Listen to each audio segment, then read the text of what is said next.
આજથી 5 વર્ષ અગાઉ લોકડાઉનના સમયમાં દાહોદના ઠક્કરફળિયા વિસ્તારમાં ગુરુદ્વારામાં એક હત્યાનો બનાવ બનેલો, જેમાં એક દાહોદ કસ્બાની રહેવાસી છોકરી હતી, તેનું મર્ડર થયેલું હતું. આ બનાવમાં આરોપી પંકજભાઈ લાલાભાઈ વંજારાનાઓને આજે મર્ડરના કેસમાં તકસીરવાન ઠેરવી આજીવન કેદની સજા કરતો હુકમ કરેલો છે. જે બનાવની ટૂંક હકીકત એવી છે કે આ કામની મરણ જનાર તેમજ આરોપી વચ્ચે પ્રેમ સંબંધ હતો અને બંને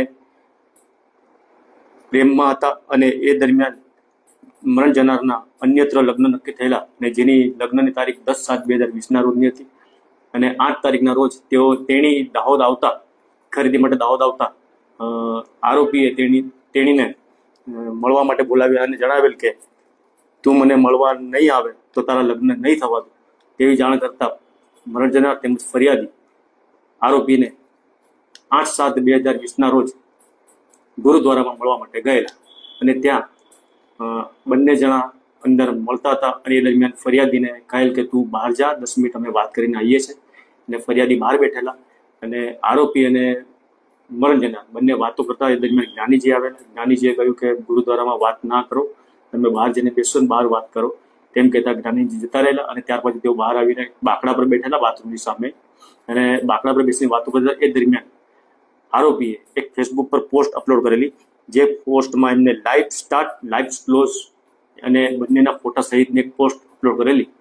અને ત્યારબાદ બંને જણા બાથરૂમમાં ગયેલા અને આરોપીએ એ પોતાના પાસે રાખેલ કિરપાણથી મરણ જનારને ગળાના ભાગે ગંભીર ઈજા કરી મૃત્યુ નિપજાવેલું, તેમજ તેને પોતે પણ શરીર ઉપર ઘા કરી પોતે પણ સુસાઇડ એટેમ્પ કરેલો. અને ત્યારબાદ ફરિયાદી જોવા આવતા બંને જણા બાથરૂમમાં પડેલ હોય ફરિયાદીએ તેના કુટુંબના માણસો તેમજ જ્ઞાનીજીને બનાવવાની વાત કરેલી અને ત્યાર પછી પોલીસ તેમજ એમ્બ્યુલન્સ આવતા બંને જણને હોસ્પિટલ લઈ ગયેલા. અને ત્યારબાદ આ તપાસ દાહોદના PSI VP Patel, PI VP પટેલનાઓએ કરેલી અને તેઓએ આ તપાસના કામે ગુરુદ્વારામાં આવેલ CCTVના ફૂટેજના CD પણ એમને તેમજ પેનડ્રાઈવ પણ તપાસના કામે કબજે કરવામાં આવેલ.